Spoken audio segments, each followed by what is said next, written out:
ओम ज्ञानतिमिरन्धस्य ज्ञानञ्जनशलाकया चक्षुरुन्मिलितं येन तस्मै श्रीगुरुवे नमः। श्रीचैतन्यमनोभीष्टं स्थापितं येन भूतले स्वयं रूपा कदा मह्यं ददाति स्वपदान्तिकं। वन्देऽहं श्रीगुरो श्रीयुतपदकमलं श्रीगुरुन् वैष्णवांश्च श्रीरूपं साग्रजातं सहगणरघुनाथान्वितं त्वं सजीवं साद्वैतं सावधूतं परिजनसहितं कृष्णचैतन्यदेवं श्रीराधाकृष्णपादान् सहगणललिता श्रीविशाखान्वितांश्च श्रीकृष्णचैतन्यप्रभो नित्यानन्द श्री अद्वैत गदाधर श्रीवासादि गौरभक्तवृंद। हरे कृष्णा कृष्ण कृष्ण हरे हरे, हरे राम राम राम हरे हरे। हरे कृष्णा। तो कल हमने देखा था कैसे प्रहलाद को फटकार देते हैं हिरण्यकश्यप। आवाज़ थोड़ा कम कर दो।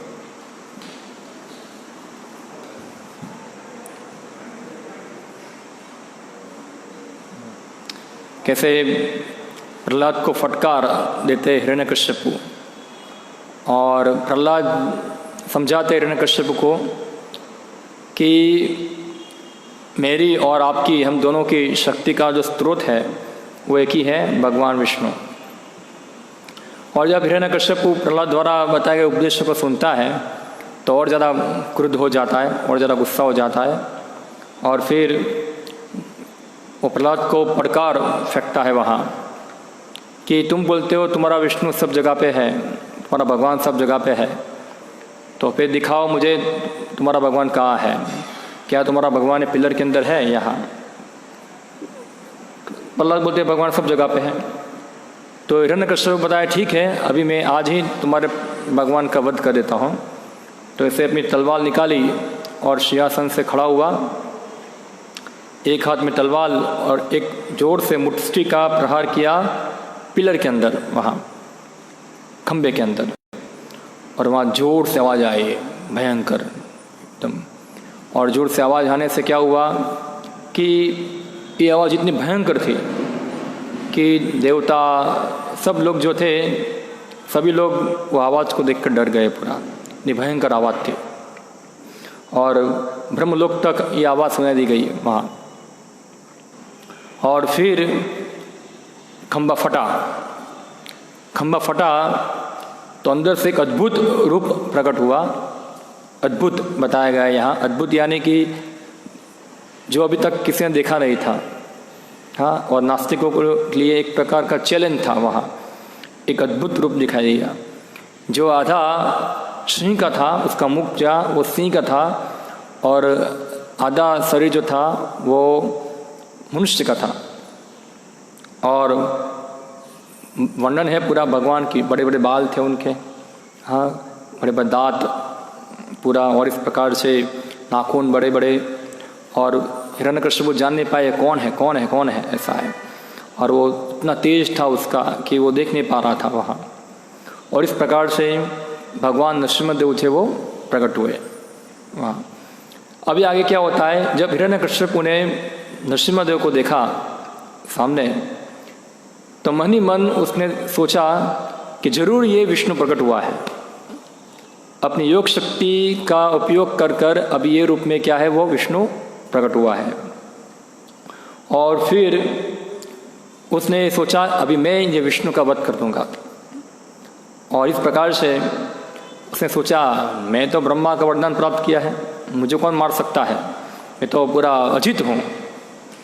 और इस प्रकार से मिथ्या गर्व को लेकर हिरण्यकश्यप जो था, जैसे हाथी होता है वो सिंह के ऊपर हमला करता है, इस प्रकार हिरण्यकश्यप ने भगवान नरसिंहदेव के ऊपर हमला कर दिया।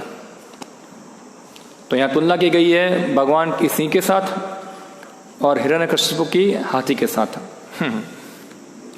अभी प्रभुपाद जी बताते जंगल में कभी कभी हाथी और सिंह की लड़ाई होती है, उसमें अक्सर जो है हाथी जो है सिंह के द्वारा मारा जाता है। आपने देखा होगा कभी सिंह हाथी लड़ाई, कभी वीडियो में देखा होगा है वहाँ। तो जले हाथी बहुत बड़ा और ताकत वाला प्राणी है, मगर सिंह के सामने वो हार जाता है। वो सिंह क्या करता है, हाथी को फाड़ देता है पूरा। हाँ, तो ये जो उपमा जो दी गई है उपयुक्त है।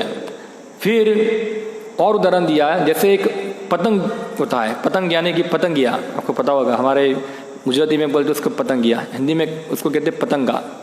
वहाँ तो कई बार हम देखते हैं कि कोई आग होती है और आग के अंदर पतंग क्या होता है, वो घुस जाता है अंदर।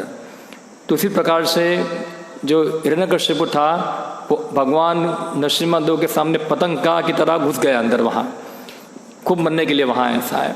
और इस प्रकार वो खुद भी देख पाया नहीं क्या है चारों तरफ, इतना तेज था वहाँ, इतना प्रकाशित हो रहा था। फिर क्या हुआ, हिरण्यकश्यप को एकदम क्रुद्ध हो गया और तेजी से अपनी गदा ली और गदा से भगवान के ऊपर आक्रमण करना चालू किया, उसको मारना चालू किया। मगर अभी सोचो क्या गदा का असर होगा भगवान के ऊपर एक चींटी हाथी को मारेगी, कुछ होगा वहाँ, ऐसा है। और भगवान ने खाली गदा पकड़ा, ऐसे उसको फेंक दिया, वहाँ गदा को उठा के फेंक दिया। और जैसे गरुड़ जो होता है वो सर्प को पकड़ता है, ऐसे एक्चुअली जब भगवान नरसिम्हा प्रकट हुए थे उनके हजारों हाथ थे। कितने हाथ थे? हजारों हाथ थे।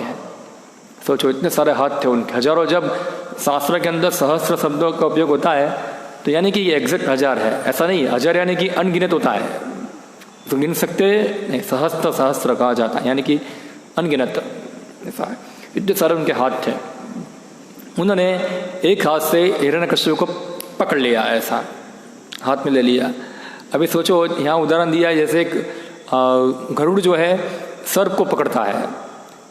आपने देखा होगा कई बार गिद्ध जो होता है या तो संबड़ी चील जो होती है वो सर्प को पकड़ती है, ऐसा तो सर्प के साथ फफड़ाता है, ऐसा ऐसा देखा आपने, ऐसा कई बार तो फफड़ाता है पूरा। इसको चाँच में क्या करती है, वो जिस गिद्ध है या गरुड़ है उसको पकड़ लेता है वहाँ, और सर्प की तरह वो सर्प जो है फफड़ाता है, ऐसा सब फफड़ाते हैं। तो ऐसे हिरण्यकश्यप को भी भगवान नरसिम्हा ने पकड़ लिया है ऐसा, और वो क्या कर रहा है, फफड़ा रहा है ऐसा, हाँ बचाओ बचाओ बचाओ, ऐसा। और इस प्रकार वो कर रहा है। तभी क्या हुआ, भगवान ने थोड़ा उसके साथ खेल खेला, हिरण्यकश्यप के साथ, उसको छोड़ दिया उसको छोड़ दिया वहाँ। जब छोड़ दिया, जैसे कई बार गरुड़ जो होता है सर्प को छोड़ देता है, ऐसा है, थोड़ा खेल हो, सर्प थोड़ा भागने का, तब क्या होता है उसको मारने में थोड़ा मजा आता है, ऐसा है गरुड़ को ऐसा होगा, थोड़ा उसको डरा के मारेगा ना तो उसको मजा आएगा थोड़ा मारने में वहाँ। तो भगवान ने क्या कर दिया, उसको थोड़ा छोड़ दिया वहाँ, ऐसा है। तो हिरण्यकश्यप को लगा कि मेरे फौजर से नरसिम्हा भगवान डर गए, इसलिए उन्होंने मुझे छोड़ दिया वहाँ, ऐसा है। यानी कि मैं अपने सौर्य से छूट गया, तो अपने आप को विजयी फील कर रहा था, गर्वित हो गया कि ओ मैं कितना भव्य हूँ, ऐसा है। और जो ये सब युद्ध जो थे देवता लोग देख रहे थे ऊपर से, तो देवताओं ने जब युद्ध को देखा और देखा कि हिरण्यकश्यप को छूट गया है, तो सब चिल्लाना चालू कर दिया, क्या होगा, क्यों हो गया, चिल्लाना चालू कर दिए। तो उन्होंने सोचा अब ये जो बच गया ना तो हमारी बैंड बजा देगा, ऐसा है कि जब वो मार खा रहा था ना तो हम लोग हंस रहे थे, ऐसा है, वाह वाह वाह वाह। और वो हमको दिख रहा था कि ये देवता लोग बहुत हंस रहे हैं, ऐसा है, मैं मार खा रहा हूँ। अभी छूट गया, अगर किसी तरह वो बच गया तो फिर हम लोग तो गए, बाप रे, ऐसा हमको तो मार मार के झुड़ा निकल देगा ये, ऐसा है। तो देवता लोग पूरे डर गए वहाँ, ऐसा है। और फिर क्या होगा चिंता करने चालू कर दिए। फिर बताते जब हिरण्यकश्यप को नरसिम्हा देव के हाथों से छूट गया तो उसे यह मिथ्या विचार हुआ कि भगवान उसके शौर्य से डर गए हैं, अतः वह युद्ध से थोड़ा विश्राम करके उसने अपनी ढाल तलवार निकाली और फिर से अत्यंत बलपूर्वक भगवान पर आक्रमण कर दिया। तो पहले लगा उसको मैं जीत गया हूँ, फिर से आक्रमण कर दिया भगवान के ऊपर।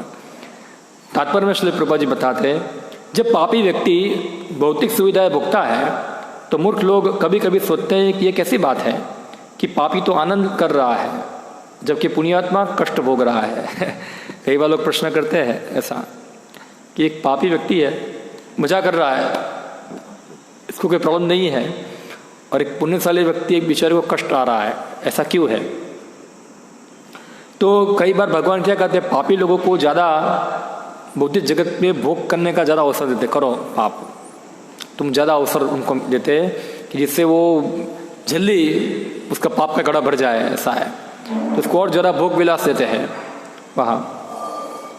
और इस प्रकार वो क्या होता है, मूर्ख बन जाता है वो व्यक्ति। फिर प्रभुपाद जी बताते हैं ऐसा, इस तरह वो मूर्ख बन जाता है। पापी व्यक्ति की जो प्रकृति के नियमों के विरुद्ध कार्य करता है, दंड मिलना चाहिए, किंतु कभी कभी उसे उसी तरह क्रीड़ा करने के लिए अवसर प्रदान किया जाता है जिस तरह नरसिम्हा के चंगुल से मुक्त होने पर हिरण्यकश्यप को दिया गया। तो कई बार उसको छोड़ देते हैं, ऐसा है, जाओ खेलो, पाप करो, एंजॉय करो, ऐसा है। और पापी लोग सोचते, अरे देखो मैं सब नियंत्रित कर दिया, वे सब मैं पूरा सुखी हूँ पूरा, ऐसा है। पर जैसे ही हिरण्यकश्यप को अंततः भगवान नरसिम्हा के हाथों मरना था, किंतु कौतुक देखने के लिए ही उन्होंने उसे अपने हाथों से छोड़ने का अवसर प्रदान किया। थोड़ा भगवान पापी लोगों को थोड़ा लूज करते हैं, करो पाप, तुमको लगता है कि तुम भगवान बन गए, ठीक है बन जाओ, थोड़ा खेलते हैं उनके साथ। फिर अट्टहास करते हुए अत्यंत प्रबल तथा शक्तिशाली पूर्ण पुरुषोत्तम भगवान नारायण ने हिरण्यकश्यप को पकड़ लिया, फिर से पकड़ लिया उसको, जो किसी प्रकार का वार करने की संभावना छोड़े बिना अपनी तलवार धाड़ से अपनी रक्षा कर रहा था। वह कभी बाज की गति से आकाश में चला जाता और कभी पृथ्वी पर चला आता। वह नरसिम्हा के अट्टहास्य के भय से अपनी आंखें बंद किए था।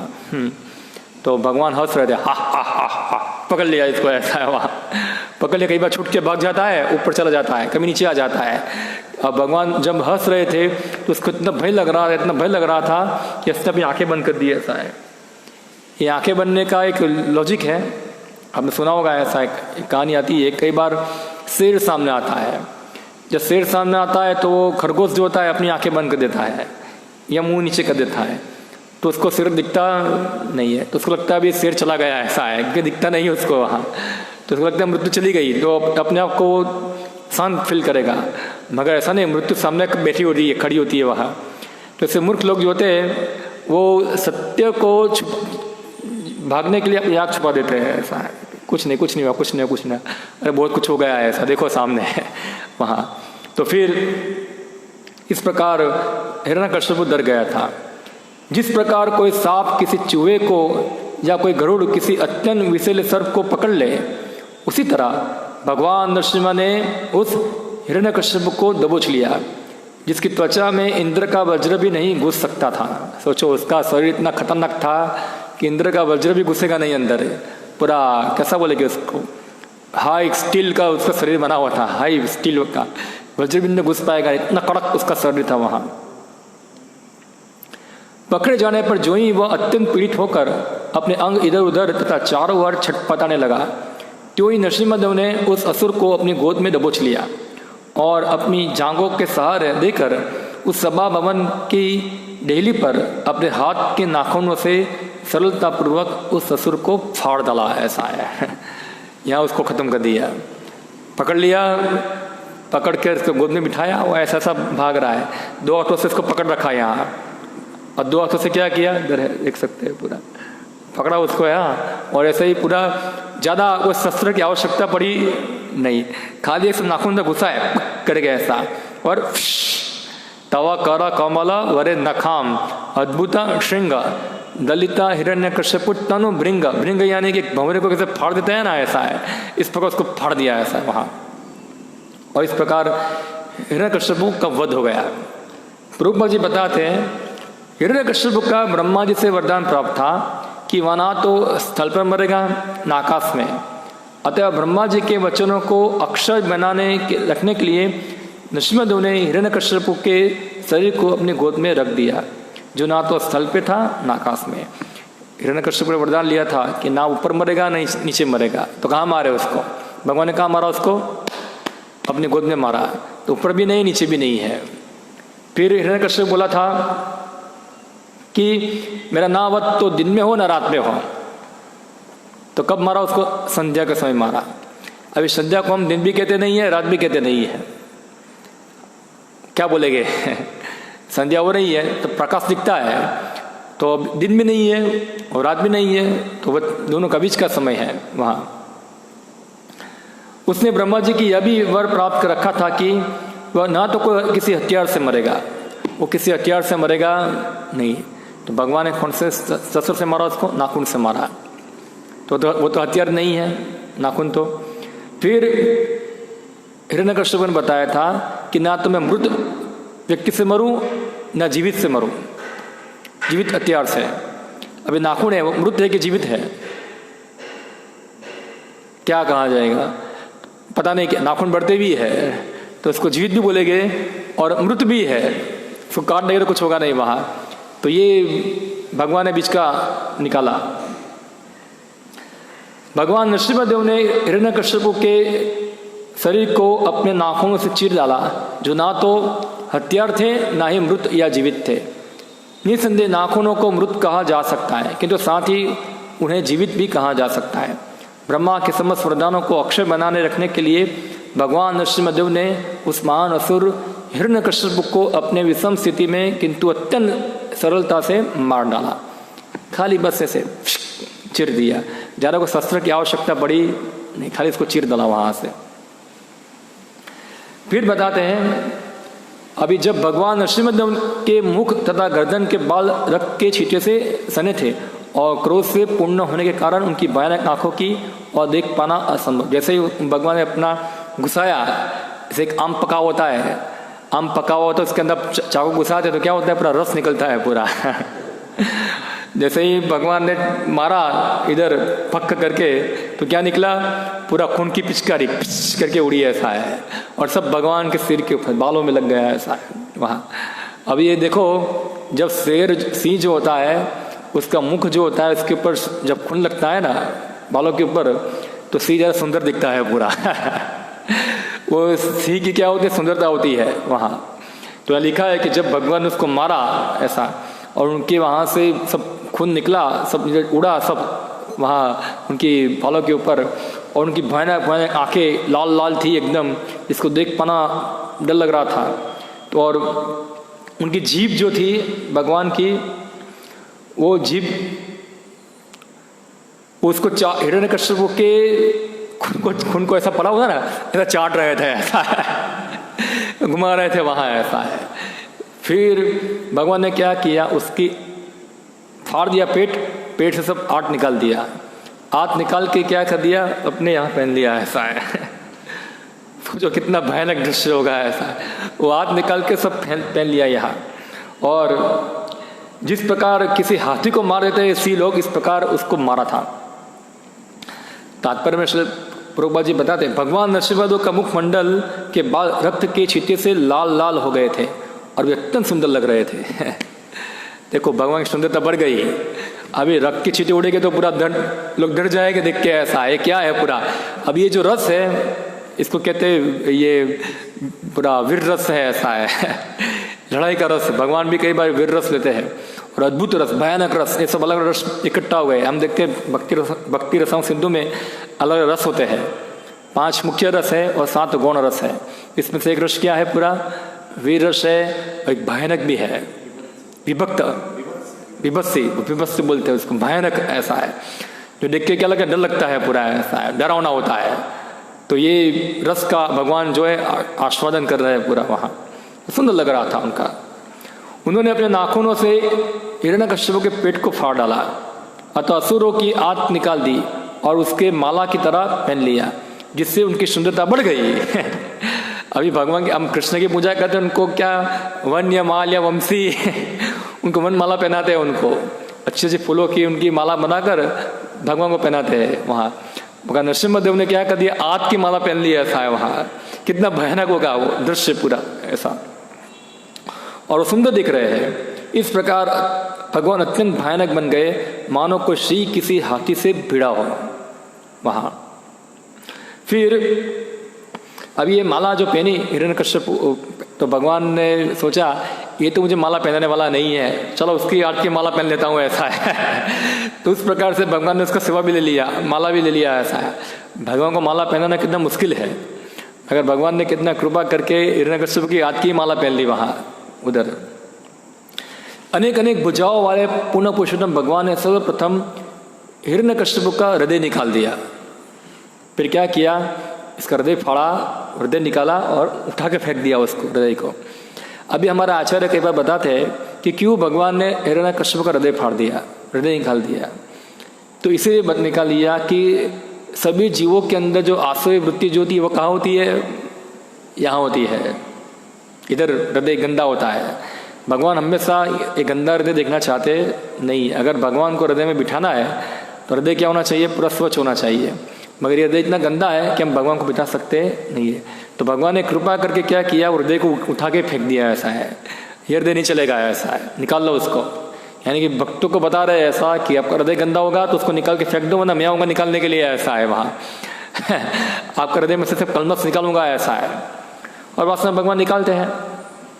भागवत ने बताया, क्या श्लोक है वो, शृण्वताम स्वकथा कृष्णा पुण्य श्रवण कीर्तन हृदयंतो अभद्राणी विदुनोति सुरक्षताम।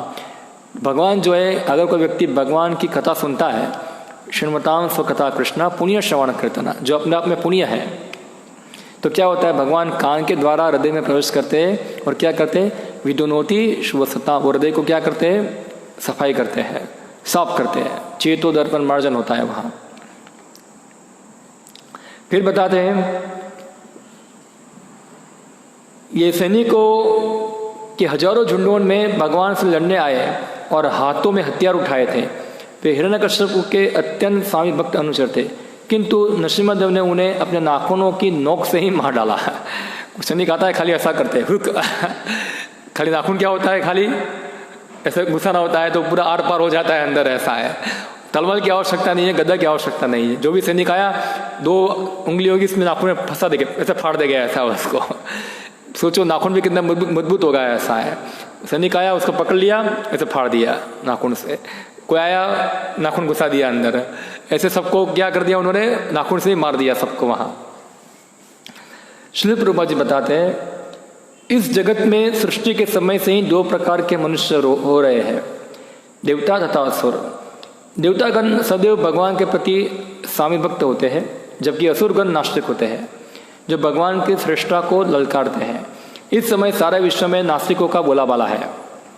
वे ये सिद्ध करने का प्रयास कर रहे हैं कि ईश्वर नहीं है और हर घटना भौतिक तत्वों के संयोग से घटित होती है। इस प्रकार यह जगत अधिकाधिक ईश्वरविहीन हो जा रहा है। फलस्वरूप सब कुछ अस्त व्यस्त है। यदि ऐसी ही स्थिति बनी रही तो पूर्ण पुरुषोत्तम भगवान निश्चित रूप में कार्यवाही करेंगे। यहाँ प्रभुपाद जी बताते हैं, अगर ऐसे ही परिस्थिति बनी रही, लोग ईश्वरविहीन हो जाएंगे, लोग भगवान की श्रेष्ठता को चैलेंज करेंगे। हाँ, जैसे हिरण्यकश्यप को पूरा कंट्रोल कर लिया था। हाँ, लगता नहीं था कि हिरण्यकश्यप को कोई हरा पाएगा, वहाँ इतना कंट्रोल कर लिया था वहाँ। और लोग जो है, अगर इस प्रकार हो जाएंगे तो प्रभुपाद जी यहाँ बता रहे, चिंता मत करो, भगवान निश्चित रूप से कार्यवाही करेंगे आपके ऊपर, एक निश्चित रूप में आएंगे। जैसे कि हिरण्यकश्यप के साथ किया, उन्होंने क्षण भर में हिरण्यकश्यप को तथा उनके अनुयायियों को विनष्ट कर डाला। भगवान को हिरण्यकश्यप को मारने में कितना समय लगा, क्षण लगा, ऐसा उनको करके फाड़ दिया।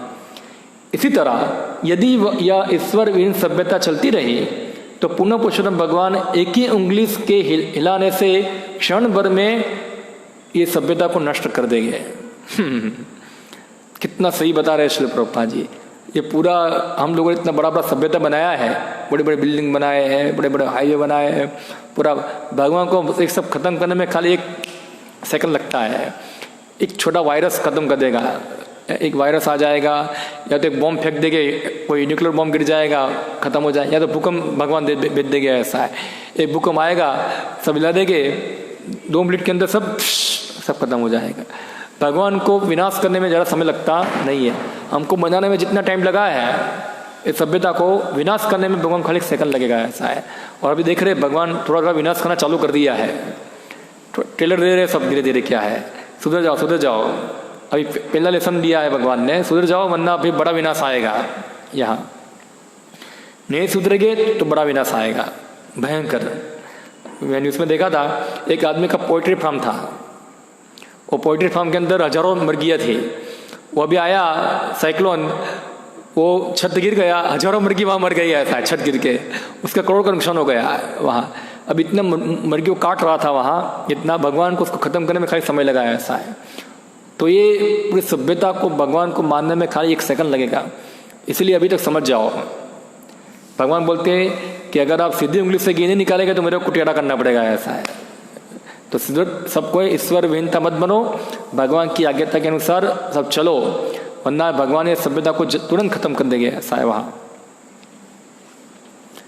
इसलिए असुरों को सावधान रहना चाहिए, प्रभुपाद जी बताते हैं, और अपनी ईश्वर विहीन सभ्यता में कटौती करनी चाहिए। बोला अपनी ईश्वर विहीन सभ्यता को कम करो, थोड़ा डाउन हो जाओ, इतना मत हो, ऐसा है। उन्हें कृष्ण भावनामृत आंदोलन का लाभ उठाना चाहिए और पूर्ण पुरुषोत्तम भगवान के प्रति आज्ञाकारी बनना चाहिए, अन्यथा विनाश निश्चित है। प्रभुपाद जी बताते हैं विनाश क्या है, निश्चित है। अगर ऐसा नहीं होगा तो विनाश होगा पूरा। जिस प्रकार हिरण्यकश्यप का विनाश क्षण भर में हो गया, उसी प्रकार ईश्वर विहीन सभ्यता किसी भी क्षण नष्ट हो सकती है। कितना सतर्क श्री प्रभुपाद जी बताते हैं कि जैसे भगवान नरसिम्हा ने हिरण्यकश्यप को नष्ट कर दिया, ये ईश्वर विहीन समाज है कभी भी क्षण में नष्ट हो सकता है। यानी कि पूरा सभ्यता जो है एक बहुत बड़े बॉम्ब के ऊपर खड़ा है, कभी फटेगा और सब खत्म हो जाएंगे। सही बात है। आप देखो सभी देशों के पास बड़े बड़े न्यूक्लियर बॉम्ब है, ऐसा है। एक देश ने छोड़ दिया, सभी देश मारेंगे एक दूसरे के ऊपर, पूरा सृष्टि का विनाश कर देंगे। आप जानोगे, आपको पता चलेगा खाली रशिया के पास इतने न्यूक्लियर बॉम्ब है कि पूरी पृथ्वी को 100 बार नष्ट कर सकता है। और ऐसा अमेरिका के पास है न्यूक्लियर बॉम्ब जो भी 100 बार नष्ट कर सकती है। सोचो कितना सारा वेपन पड़ा है। ये वेपन खाली खेलने के लिए रखा है उन लोगों ने, क्या है वहाँ, कभी यूज़ करेंगे ना, जब भी कोई समस्या आ जाएगी यूज़ करेंगे वेपन को। वेपन नहीं चलाएगा तो और कोई भगवान कोई तरीका करेंगे, ऐसा है। यानी कि कभी भी सभ्यता क्या हो जाएगी, नष्ट हो जाएगी। ऐसा लग सकता है कि सब कुछ बढ़िया चल रहा है, हम लोग टेक्नोलॉजी में एडवांस कर गए, हम पूरा कंट्रोल कर रहे हैं, ये कर रहे हैं, वो कर रहे हैं। भगवान खाली 1 सेकंड में सब नष्ट कर देंगे। खाली 1 नाखून से हिरण्यकश्यप को मार दिया तो भगवान ने ये पूरा सभ्यता को खाली एक वायरस से खत्म कर देंगे, ऐसा है। तो ये शक्ति है भगवान की। फिर नरसिम्हदेव के सिर के बालों से बादल हिलकर इधर उधर बिखर गए, उनकी जलती आंखों से आकाश के नक्षत्रों का तेज मंद पड़ गया और उनके श्वास से समुद्र उद्वलित हो उठे। उनकी गर्जना से संसार के सारे हाथी भय से चिंगारने लगे। यहाँ तो ये भगवान का क्रोध दिखा रहे भयंकर। अभी जब भगवान नरसिम्हदेव ने मारा हिरण्यकश्यप को तो उसको चीर रहे थे, उसको फाड़ रहे थे, बार बार मरा हुआ को मार रहे थे, इतना गुस्सा था उनको इसके ऊपर। नरसिम्हदेव के सिर के बालों से वायुयान यानी कि विमान बाह्य आकाश तथा उच्च लोक में जा गिरे। सोचो उनके बाल लग गए विमान को तो विमान सब उखड़ गए वहाँ से। श्री प्रभुपाद जी बताते, ये लोग बोलते कि विमान पहले नहीं थे। अरे भाई विमान पहले भी थे, अभी विमान नई बात नहीं, विमान पहले भी थे और वो सब उड़ते थे। मगर क्या हुआ, भगवान का बाल लग गया वहाँ तो सब विमान क्रैश हो गए, ऊपर जाके गिरे, ऐसा है वहाँ। और फिर जब भगवान के पाँव से पृथ्वी क्या हो गई, पूरी डब गई, नीचे डब गई, इतना उनका वजन था। और पर्वत जो थे उनके ऊपर वो सब क्या हो गए, हिल गए वहाँ। भगवान के शारीरिक तेज से आकाश तथा समस्त दिशाओं का प्राकृतिक प्रकाश घट गया। इतना तेज था कि आकाश का प्रकाश भी क्या हो गया, कम हो गया वहाँ। फिर अपना पूर्ण तेज तथा भयंकर मुखमंडल दिखलाते हुए नरसिम्हदेव अत्यंत क्रुद्ध हो रहे तथा अपने बल एवं ऐश्वर्य का सामना करने वाले किसी को ना पाकर सभा भवन में राजा के श्रेष्ठतम सिंहासन पर जा बैठे। भय तथा आज्ञाकारिता के कारण किसी में साहस न हुआ कि सामने आकर भगवान की सेवा करे। क्या हुआ, जब सबको मार दिया, सबको खत्म कर दिया तो भगवान ने क्या हुआ, गुस्सा होकर जो हिरण्यकश्यप का सिंहासन था वहाँ जाके बैठ गए, वहाँ जाके सोचो। और फिर किसी की हिम्मत नहीं है वहाँ कि जाके भगवान की सेवा करने जाए वहाँ कोई। अब ये देखिए, एक चीज़ देखनी है, ऐसा ही भगवान ने बलि माँ के साथ भी किया था। अब वामन लीला सुनेंगे तो वामन भगवान ने क्या किया, बलि महाराज को बांध दिया, उसको सर पस्तर से बांध दिया, उनको बांध के उनको नाक पास से बांध के वहाँ साइड पर रख दिया। और फिर भगवान वामनदेव क्या किए, जाके बलि महाराज के सिंहासन पर जाके बैठ गए वहाँ। अगर भागवत में पढ़ा होगा, आपने सुना होगा वहाँ ऐसा, वामनदेव भगवान वहाँ बैठ गए। अभी यहाँ देखो क्या फर्क है बलि महाराज में और नरसिंह ये हिरण्यकश्यप के अंदर। बलि महाराज भी इंद्र का सिंहासन ले लिया था और हिरण्यकश्यप ने भी ले लिया था। दोनों में क्या अंतर है? तो अंतर यही है कि जो हिरण्यकश्यप था वो भगवान के भक्तों का द्वेषी था, जबकि बलि महाराज थे वो द्वेषी नहीं थे। वो खाली लड़ने के लिए लड़ रहे थे इंद्र के साथ। ऐसा नहीं कि इंद्र से उनको कोई द्वेष था, वहाँ खाली लड़ने के लिए लड़ रहे थे, वहाँ अंदर से वो भक्त थे। और जब उनसे वामन भगवान मांगा, वरदान मांगा उनके पास, तो बलि महाराज ने उनको सब देने को तैयार हो गए। इवन उनके गुरु मना करते हैं उनको, शुक्राचार्य इसको मत दो, ये विष्णु है, सब लेने आया है बलि, और तुमको बंदी बना देगा, ये तो सब कुछ ले लेगा। फिर बलि महाराज थे वो अपने गुरु की बात को छोड़कर उन्होंने सब कुछ भगवान को देने का व्रत ले लिया वहाँ। तो यहाँ हिरण्यकश्यप जो था वो तो प्रहलाद के प्रति पूरा द्वेषी था वहाँ, इसीलिए भगवान उसको मार दिया। यहाँ बलि महाराज को भगवान ने मारा नहीं, खाली उनको बंदी बनाया, खाली खेल खेला उनके साथ वहाँ, उसको मारा नहीं वहाँ। तो यहाँ बताते हैं जब हिरण्यकश्यप के सिंहासन पर भगवान बैठ गए तो किसी ने विरोध नहीं किया, कोई आया नहीं कि क्यों बैठ रहे आप वहाँ, वो जाके बैठ गए वहाँ, ऐसा है। यहाँ तक कि हिरण्यकश्यप की ओर से कोई शत्रु भगवान से लड़ने के लिए नहीं आया। इसका अर्थ यह है कि असुरों ने भगवान की श्रेष्ठता को तुरंत स्वीकार कर लिया, अभी आप क्या है, श्रेष्ठ है। दूसरी बात यह है कि यद्यपि हिरण्यकश्यप भगवान का अपना कट्टा शत्रु मानता था, किंतु वैकुंठ में वह उनका अत्यंत आज्ञाकारी दास था। तो कौन थे वो? जय था वहाँ। अतएव हिरण्यकश्यप द्वारा इतने श्रम से प्राप्त किए सिंहासन पर भगवान बैठने से तनिक भी हिचके नहीं। तो हिरण्यकश्यप ने क्या तपस्या करके सिंहासन प्राप्त किया था, तो भगवान बोले इतना मेहनत करके बनाया है सिंहासन, चलो जाके बैठ जाता हूँ वहाँ जाके, ऐसा है। तो इस प्रकार से मेरे भक्त की सेवा स्वीकार करूँगा, क्या है उसकी वहाँ, तो बैठ गए वहाँ। तो यहाँ बताते हैं विश्वनाथ चक्रवर्ती ठाकुर कि बड़े बड़े संत ऋषि लोग होते हैं, जैसे पूजा करनी होती है, हम भगवान की पूजा करते हैं, अंदर जब वहाँ विग्रह होते हैं तो सबसे पहले विग्रह को आमंत्रित करना होता है, उनको आसन पे बिठाना होता है, उनका आसन बनाना पड़ता है वहाँ, और मंत्र द्वारा आसन बनाते हैं वहाँ, और आसन बनाकर फिर भगवान को आमंत्रित करना होता है कि आसन पे विराजमान हो जाइए वहाँ। हाँ, ऐसे भगवान को आमंत्रित करते हैं। जो हर रोज जो पुजारी है उनको पता होगा कैसे भगवान को आमंत्रित करते हैं, आसन में बिठाते हैं वहाँ। तो ये वैदिक मंत्रों के अंदर, तंत्रों के अंदर आप देखते हैं, यज्ञ में भी भगवान की स्थापना होती है, वहाँ आसन बनाते हैं उनका, और आसन में भगवान को आमंत्रित करते हैं वहाँ।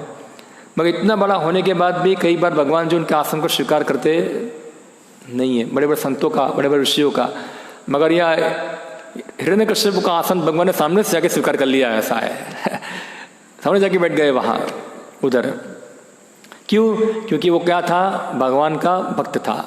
कैसे? पहले वैकुंठ में भगवान भक्त जय था, इसलिए। तो बताते चूंकि हिरण्यकश्यप पहले वैकुंठ द्वार का रक्षक जय के रूप में था, और यद्यपि वह ब्राह्मणों के साथ से पतित होकर असुर बना था, और यद्यपि हिरण्यकश्यप के रूप में उसने भगवान को कभी नहीं कोई वस्तु अर्पित नहीं की थी, तो भी भगवान अपने भक्त तथा दास के प्रति इतने वत्सल थे कि उन्होंने हिरण्यकश्यप द्वारा स्थापित सिंहासन पर प्रसन्नतापूर्वक आसन ग्रहण किया। इस प्रसंग में यह समझ लेना होगा कि भक्त अपने जीवन में किसी भी परिस्थिति में भाग्यशाली होता है। प्रभुपाद जी खाली एक स्टेटमेंट के अंदर कितना बड़ा चीज बता दिया। क्या है? क्या बताते हैं कि एक भक्त जो है हर परिस्थिति में, हर जीवन की कोई भी स्थिति में क्या है, भाग्यशाली है। कैसे? अब हिरण्यकश्यप कैसे भाग्यशाली है? उनको ब्राह्मणों ने श्राप दिया था जय को, और क्या बन गए वो? असुर बन गया, फिर भाग्यशाली था।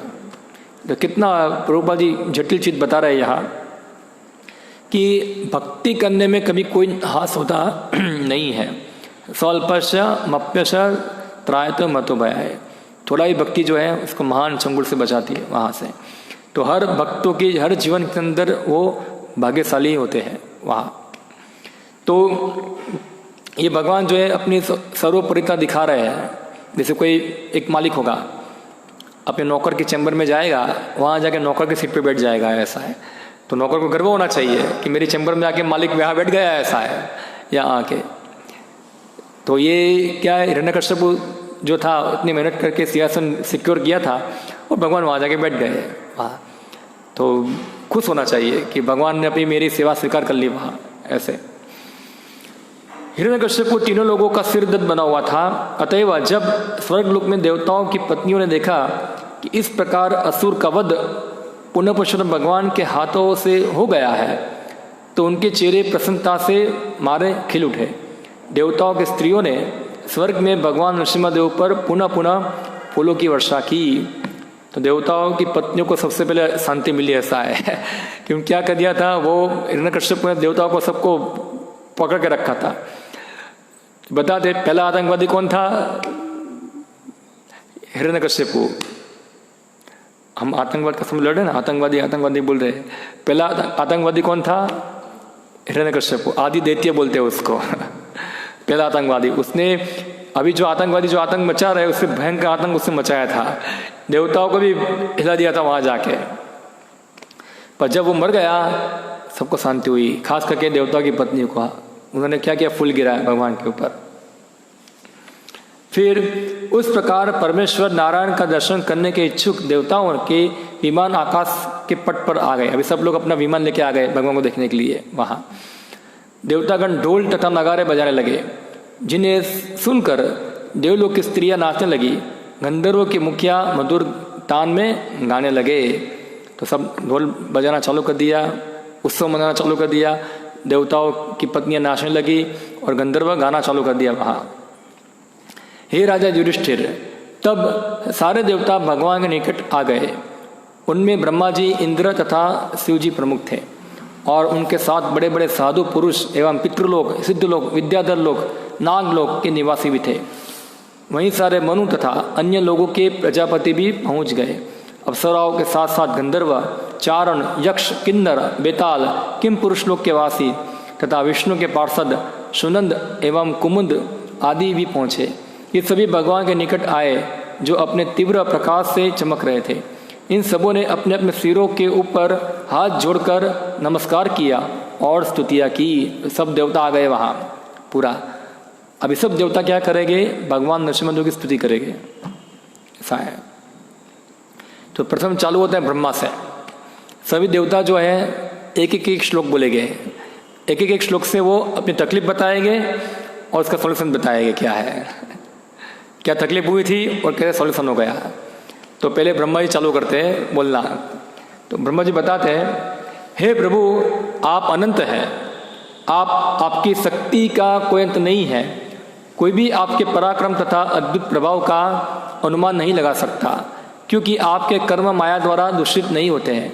आप भौतिक गुणों से सहज ही ब्रह्मांड का सृजन, पालन तथा संवार करते हैं, लेकिन तो भी आप अव्यय बने रहते हैं। अतएव मैं आपको सादर नमस्कार करता हूँ। तो ब्रह्मा ने भगवान की अचिंत्य सिद्धि का वर्णन किया, क्योंकि ब्रह्मा ने वरदान दिया था। ब्रह्मा खुद फंस गए थे वरदान देखे। आगे आएगा जब पूरा खत्म हो जाता है पूरा लीला, तो भगवान नरसिम्हदेव ब्रह्मा को देखते हैं। ब्रह्मा डर गए, ऐसा है मेरे सामने क्यों देख रहे हैं, ऐसा है। बोला नेक्स्ट टाइम ऐसा वरदान मत देना, ऐसा है ध्यान रखना, ऐसा है। ये असुर जो होते हैं स्वभाव से क्या होते हैं, खतरनाक होते हैं, और तुमने उनको दे दिया वरदान तो ज़्यादा खतरनाक हो जाएगा वहाँ। भगवान बोलोगे नेक्स्ट टाइम ऐसा नहीं करूँगा, ऐसा ध्यान रखूंगा अभी, ऐसा है। सच में ऐसा बताते हैं वहाँ। और इसके बारे में अच्छी कथा है बृहद भागवतामृत के अंदर। एक बुक है, लिखा है सनातन गोस्वामी ने वहाँ। तो इसमें अलग अलग भक्तों का वर्णन है। तो उसमें ब्रह्मा का वर्णन आता है, तो सब बोलते हैं, इंद्र बोलता है ब्रह्मा जी बड़े भक्त हैं, ऐसा है, भगवान वहाँ निवास करते हैं। ब्रह्मा बोला मैं कहाँ हमारा भक्त हो, वो हिरण्यकश्यप को वरदान देके फंस गया था मैं, ऐसा है वहाँ। और भगवान ने जब देखा ना, मैं हिल गया था, डर गया था, ऐसा है, क्या हो क्या सोचेंगे, क्या करेंगे मुझे, और मुझे स्ट्रिक्ट वार्निंग दे दिया, ऐसा है नेक्स्ट टाइम ऐसा वरदान देना मत, वरना समस्या आ जाएगी, ऐसा है वहाँ। तो इस प्रकार अपने आप को गिल्टी फील कर रहे थे ब्रह्मा वहाँ, ऐसे। फिर शिव जी स्तुति कर रहे हैं। अभी ब्रह्मा का टर्न चला गया, अभी शिव जी का स्तुति कर रहे हैं। शिव जी ने बताया, कल्प का अंत ही आपके क्रोध का समय होता है, जब अब की यह नगण्य असुर हिरण्यकश्यप मारा जा चुका है। हे भक्तवत्सल प्रभु, कृपा करके उसके पुत्र प्रहलाद महाराज की रक्षा करें, जो आपके निकट पुनः शरणागत भक्त के रूप में खड़ा हुआ है। तो यहाँ बता दें शिव जी कि आपका क्रोध तो कल्प के अंत में आता है, मगर अभी जल्दी आ गया। क्यों? हिरण्यकश्यप को मारने के। अभी शिव जी जो है वो भगवान के क्रोध से परिचित है। क्या है? भगवान के क्रोध से परिचित है, क्योंकि भगवान जब क्रोध करते हैं ना, वो शिव जी के द्वारा ही क्रोध कराते हैं, ऐसा है। जैसे कि मैनेजर होगा, एक मैनेजर जो होता है वो क्या करता है, उसको गुस्सा होने का एक आदमी रखेगा गुस्सा वाला, उसके द्वारा गुस्सा कराएंगे वहाँ। तो शिव जी, भगवान ने क्या किया है, शिव जी को रखा है वहाँ। जब भी कोई गुस्सा करना होता है तो शिव जी को करेंगे गुस्सा तो शिव जी क्या करेंगे, फिर क्रोध करेंगे वहाँ, ऐसा है। तो विनाश करने का काम जो होता है वो भगवान किसके साथ कराते हैं? शिव जी के पास कराते हैं वहाँ। और जब कल्प का अंत होता है तो शिव जी पूरा ब्रह्मांड को नष्ट कर देते हैं क्रोध के द्वारा। वो भगवान ही कराते हैं वो शिव जी के माध्यम से वहाँ। तो ये शिव जी को पता था। अभी शिव जी बोले अभी आप शांत हो जाइए, वहाँ आपका भक्त है प्रहलाद बहुत अभी है, उनकी रक्षा कीजिए, उनको संभालिए वहाँ जाके। अब इंद्र आ गया यहाँ, इंद्र बाजू में खड़े थे, ऐसा अभी क्या बोलूँ, ऐसा है वहाँ। तो इंद्र भी बोल रहे हैं, ऐसा है। राजा इंद्र ने कहा, हे परमेश्वर, आप हमारे उद्धारक तथा रक्षक हैं। आपने दैत्य से हमारे वास्तविक यज्ञ भाग जो वास्तव में आपके हैं लौटाए हैं। चूँकि असुरराज हिरण्यकश्यप को अत्यंत भयानक था, अतः आपके स्थायी निवास हमारे हृदय उसके द्वारा विजित हो चुके थे। अब आपकी उपस्थिति में हमारे हृदयों से निराशा तथा अंधकार दूर हो चुका है। हे प्रभु, जो लोग आपकी सेवा में सदैव लगे रहते हैं उनके लिए सारा भौतिक ऐश्वर्य तुच्छ है, क्योंकि आपकी सेवा मोक्ष से भी बढ़कर है। वे जब मोक्ष की नहीं करते तो काम, अर्थ तथा धर्म के विषय में क्या कहा जाए। तो इंद्र बता रहे हैं कि ये जो हमारा यज्ञ का भाग भी ले रहा था हिरण्यकश्यप, वो सब आपके थे, मगर वो ले रहा था सब। और फिर बताया हमारा हृदय जो था उसके द्वारा भयभीत था वहाँ, मगर आप कहने से क्या हो गया, अभी वो मर गया है, तो अभी सब मुक्त हो गए। और फिर बताते हैं, इंद्र बता रहा है कि आपकी भक्ति में जो लगा होता है वो धर्म, अर्थ, काम की परवाह करता नहीं, मोक्ष भी परवाह नहीं करता है। सोचो, इंद्र जो है शुद्ध भक्ति के बारे में जानता है कि क्या शुद्ध भक्ति है, मगर कर नहीं पाता है क्या जानता है, वह कर पाता। पता है कि रूप गोस्वामी बताया है, अन्य अभिलाषिता शून्यम ज्ञान कर्मादि अनावृतम आनुकूल्यन कृष्णानुशीलन भक्तिरुत्तम। सब पता है, मैं कर पा रहा नहीं है, कई बार भटक जाता है, ऐसा है। ये देवताओं की स्थिति है, ऐसा है। तो ये फर्क है देवताओं में और भगवान के शुद्ध भक्तों में, ऐसा है। जो शुद्ध भक्त होते वो उनके हृदय जो होते सब प्रकार की भौतिक इच्छाओं से मुक्त होते हैं। देवताओं में क्या है, कई बार भौतिक इच्छाएं रहती है, ऐसा है। इसलिए क्या होता है कि जब देवताओं के पास ऐश्वर्य जो आता है ना, तो भगवान को भूल जाते हैं, ऐसा है। ऐश्वर्य को भोगने में लग जाते हैं, पूरा आनंद मनाते, घूमते फिरते, नाचते गाते। और फिर जब असुर आ जाता है अटैक करने के लिए, भगवान भगवान करके आ जाएंगे, ऐसा है। हम दिखते हैं ऐसा। अभी बहुत सारे लोग फ़ोन करते हैं, प्रभु कोविड आ गया है, ऐसा है, प्रार्थना करो हमारे लिए, ऐसा है। पहले क्या था, पहले कुछ नहीं था, पहले सब बराबर चल रहा था, मस्त चल रहा था, सब कुछ पैसा आ रहा था, सब आ रहा था, तो सब बोले भगवान ठीक है, बाद में आप आपका काम करो, भी हम एंजॉय कर रहे हैं, ऐसा है। भगवान क्या करते हैं, फिर दूरी खींचते हैं, ऐसा है। फिर आ जाते हैं भागते भागते मंदिर में, भगवान बचाओ बचाओ बचाओ, क्या हो गया है, ऐसा है। तो देवताओं की स्थिति भी ऐसी है, ये वो शुद्ध नहीं है इतना, इसलिए वो भगवान को प्रार्थना करते हैं, ऐसा है कि भगवान आपके भक्त जो होते हैं ये सब चीज़ें से मुक्त हो जाते हैं। इंद्र बता रहा है कि इस प्रकार जो भक्ति में लगा है वो सब ऐश्वर्य को तुच्छ मानता है, ये बौद्धिक ऐश्वर्य को तुच्छ मानता है। फिर आगे बताते हैं, अभी ऋषि लोग बता रहे हैं,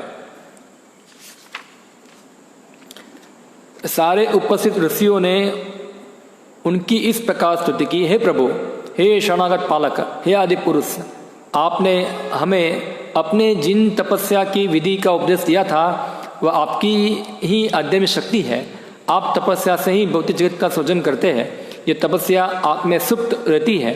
इस दैत्य ने अपने कार्यकलापों से इसी तपस्या को रोक सा रखा था, किंतु अब हम लोगों की रक्षा करने के लिए आप जिस नृसिंहदेव के रूप में प्रकट हुए हैं उससे तथा इस असुर को मारने से तपस्या की विधि का फिर से अनुमोदन हुआ है। तो हिरण्यकश्यप ने क्या कर दिया, तपस्या बंद करा दी, कोई तप नहीं करना है अभी, ऐसा है। इससे प्रगति रुक गया सबका। अगर अभी मर गया वो तो फिर से वो तपस्या का कार्यक्रम चालू हो गया, ऐसा है। हम देखते हैं ऋषभदेव क्या बताते हैं, श्लोक क्या है, तपो दिव्यम पुत्र कायरा, हाँ, नायम देव देव भाजाम लोके कष्टान कामान अर्हते विड़भुजा में, तपो दिव्यम पुत्र कायना सिद्ध सत्वा ब्रह्म सुख्यम तो अनंतम, कि मानव जीवन मिला है किसके लिए मिला है, तपस्या करने के लिए। बचपन से ही तपस्या करने का अभ्यास सिखाया जाता था। अभी हम लोग इतने पतित है, हम थोड़ा भी कष्ट सहन कर सकते नहीं है। ये कलयुग के अंदर का शरीर जो बना है वो तपस्या करने के लिए नहीं बना है, वो कष्ट नहीं सहन कर पाएंगे। पहले आप देखते ऋषि मुनि कितना तपस्या करते थे। अभी थोड़ा खाली एक दिन खाना नहीं मिलेगा तो हम क्या हो जाएंगे, हक्के पक्के हो जाएंगे, खाना कहाँ है, खाना कहाँ है, ऐसा है। वो लोग कितने दिन तक भूखे रहते। और हम लोग खाली इतना गर्मी है, खाली पंखा चला जाएगा तो हम क्या हो जाएगा, डिस्टर्ब हो जाएंगे, मला भी नहीं कर पाएंगे, ऐसा है। कुछ मन लगेगा नहीं हमारा इसके अंदर, कि हमारा पूरा क्या है, कंडीशन हो गया, बद्ध हो गए हम लोग वहाँ ऐसे। तो भगवान ने क्या कर दिया, फिर से तपस्या का अनुमोदन चालू कर दिया वहाँ। फिर पितृलोक बताते हैं, पितृलोक के निवासी बताते हैं, हम ब्रह्मांड के धार्मिक नियमों के पालन करता भगवान नरसिंहदेव को सादर नमस्कार करते हैं। आपने उस असुर को मार डाला जो हमारे श्राद्ध के अवसर पर हमारे पुत्र पौत्रों द्वारा अर्पित बलि को छीनकर खा जाता था और तीर्थ स्थलों पर अर्पित की जाने वाली तिलांजलि को पी जाता था। हे प्रभु, आपने इस असुर को मारकर अपने नखूनों से इसके पेट को चीर करके उसमें से समस्त चुराई हुई सामग्री निकाल दी है, अतएव हम आपको सादर नमस्कार करते हैं।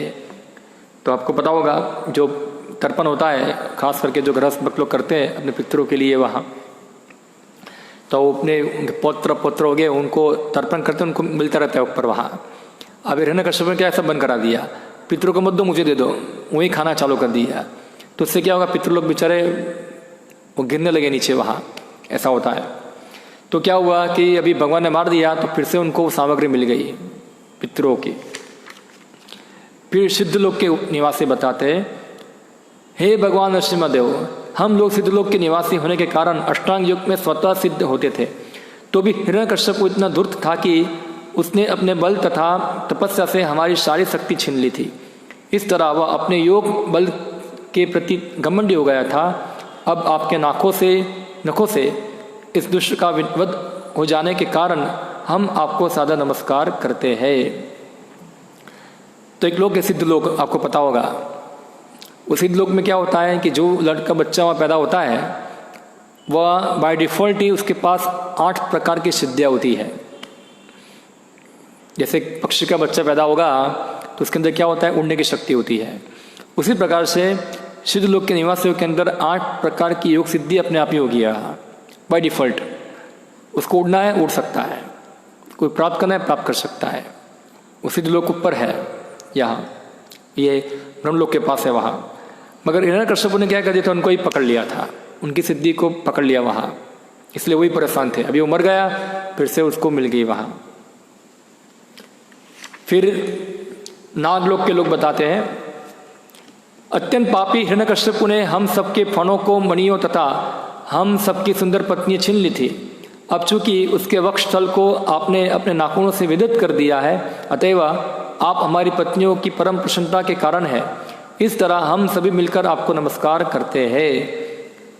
तो हिरण्यकश्यप को क्या किया था, उनकी मणि को ले लिया, नाक को यहाँ मणि होता है, वो ले लिया और फिर उनकी पत्नियों को बंदी बना दिया, ले गया वहाँ से।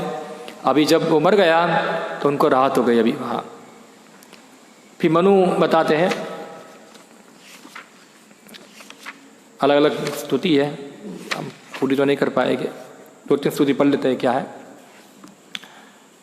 हे प्रभु, हम सारे मनु आपके आज्ञा पालक के रूप में मानव समाज के लिए विधि विधान प्रदान करते हैं, किंतु इस महान असुर हिरण्यकश्यप क्षण बकुर प्रबसता के कारण वर्णाश्रम धर्म पालक इसे सारे हमारे नियम नष्ट हो गए थे। हे स्वामी, अब आपके द्वारा इस महान असुर का वध हो जाने से हम अपनी सहज स्थिति में हैं। कृपया अपने इस स्वास्थ्य दासों को आज्ञा दे कि अब वे क्या करें। तो मनु, आपको पता है मनु क्या बनाते हैं, मानव समाज के लिए संविधान बनाते हैं, कॉन्स्टिट्यूशन बनाते हैं पूरा, खाली एक भारत के लिए नहीं, पूरे ब्रह्मांड के लिए बनाते हैं, ऐसा है। और ये भगवान की आज्ञा से बना जाता है। अभी हिरण्यकश्यप ने क्या कर दिया, ये नहीं चलेगा, छोड़ दो उसको, अभी अपना खुद का बना दिया वहाँ, और मनु को बर्खास्त कर दिया वहाँ से। तो अभी पूरा सिस्टम पूरा चेंज हो गया। अभी आज ऐसा ही चल रहा है ना, जो मनु संहिता था उसको क्या कर दिया, सब लोगों ने जला के फेंक दिया वहाँ, ऐसा है। और खुद का नया बना दिया, कॉन्स्टिट्यूशन बना दिया। यानी कि असुरों का साम्राज्य बढ़ गया सब। उनको पता नहीं है नरसिंह भगवान जो है कभी भी उनके स्थिति को ख़त्म कर सकते हैं पूरा। ये सब जो मानव सर्जित पूरी व्यवस्था है, क्योंकि भगवान ने जो स्थिति बनाई, वर्णाश्रम पद्धति बनाई है, जिससे मानवों की प्रगति होती है, इन लोगों ने सब बर्बाद कर दिया अभी, ऐसा है। इसलिए मनु को भी शांति हुआ कि अभी फिर से चालू हो गया ये। इस प्रकार प्रजापति, गंधर्व, चारण, यक्ष, किम पुरुष, वैतालिक, किन्नर सब स्तुति करते हैं। और अंत में कौन स्तुति करते हैं, विष्णुदूत स्तुति करते हैं। विष्णु के वैकुंठ लोक के पार्षदों ने ये प्रार्थना की, हे स्वामी, हे परम शरणदाता, आज हमने नरसिंहदेव के रूप में आपके अद्भुत रूप का दर्शन किया है, जो समस्त जगत में सौभाग्य लाने वाला है। हे भगवान, हम यह समझते हैं कि हिरण्यकश्यप आपकी सेवा में रत रहने वाला जय ही था, किंतु उसे ब्राह्मण के श्राप दे दिया था, जिससे उसे असुर का शरीर प्राप्त हुआ था। हम समझ सकते हैं कि इसका मारा जाना उस पर आपकी विशेष कृपा है। तो ये वैकुंठ लोक के निवासी बता रहे हैं ऐसा कि आपका ये रूप है वो क्या है, पूरा कल्याणकाली है, अद्भुत रूप है, सभी जीवों का सौभाग्य बढ़ाने वाला है।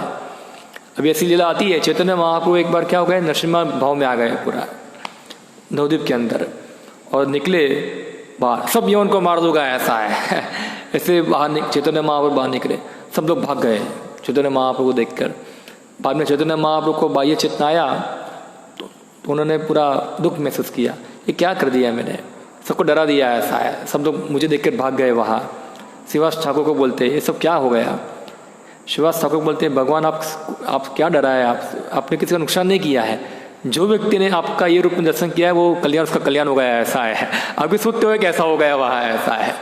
वो तो भाग्यशाली है कि जो उसने आपको ये रूप में देखा वहाँ, ऐसा है वहाँ, ऐसा मत सोचिए आप। तो ये भाग्य है सबका, विश्वदूत बता रहे ऐसा कि हमने आपका अद्भुत रूप दिखा है, ऐसा। अभी ये सब ब्रह्मांड का सौभाग्य बढ़ाने वाला है। कैसे सौभाग्य बढ़ाता है कि आपने असुर को मार के इसके ऊपर कृपा की। तो जब भगवान किसको डांटते हैं तो क्या है, भगवान की वो व्यक्ति की वो कृपा होती है। इसलिए भक्त लोग जो होते हैं, भगवान द्वारा को डांट होती है, उससे वो नाराज नहीं होते हैं, प्रश्न होते हैं कि भगवान ने मुझे सुधारने के लिए इस प्रकार वो किया, ऐसा है। भगवान डांटते हैं ऐसा। भगवान अलग अलग प्रकार से कोई व्यवस्था करेंगे, कोई भक्त कैसा ऐसा होगा थोड़ा, तो भगवान थोड़ा झपट मारते हैं, ऐसा उसको सीधा हो जाएगा फिर वहाँ। तो भक्त लोग समझ जाएंगे भगवान के बाद देखे झापट है मुझे, ऐसा है। तो भगवान को प्रार्थना करते हैं, भगवान सही बात है, मैं कहा आप मेरे स्वामी हैं, आपका पूरा अधिकार है मुझे झपट मारने का, ऐसा है, मारो, ऐसा है, मुझे सुधारो, ऐसा है वहाँ। तो ये भगवान का विशेष दया है कि ऐसे व्यक्ति को भी वो क्या करते हैं, रक्षा करते हैं वहाँ। तो यहाँ इस प्रकार भगवान की स्तुतियाँ पूरी हुई। अभी क्या होगा, नेक्स्ट चैप्टर चालू होगा, 9वां चैप्टर, उसमें प्रहलाद स्तुति करेगा अभी। और पूरा चैप्टर के अंदर प्रहलाद की स्तुति है, पूरा बहुत सारे श्लोक है इसके अंदर, और इतनी अच्छी स्तुति करते हैं प्रहलाद महाराज। एक एक श्लोक के अंदर आप देखोगे बड़ा बड़ा प्रभुपाद जी ये 9वें अध्याय का प्रवचन दे रहे थे वृंदावन के अंदर, प्रहलाद महाराज की स्तुति। वो स्तुति का प्रवचन देते थे, कई बार वो प्रहलाद के भाव में चले जाते थे, ऐसा है वहाँ।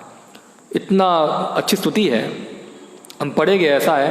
तो बहुत अच्छी स्तुति है, और हम कल से स्तुति पढ़े। कितने श्लोक है उसके देखेंगे, बहुत सारे हैं, करीबन 50 श्लोक है। 50 में से 50 श्लोक इसके 3-4 श्लोक ब्रह्मा जी बोलते हैं, और बाद में नारद जी थोड़ा बताते हैं, ऐसा कितने सारे श्लोक है। 50 श्लोक यानी कितना, एक एक दिन में एक स्तुति हम समझ सकते हैं पूरा। मगर हम संक्षिप्त में लेंगे उसको। तो कल हम प्रहलाद महाराज की स्तुति पढ़ेंगे जो नरसिंह भगवान की करते हैं वो, ठीक है। हरे कृष्णा।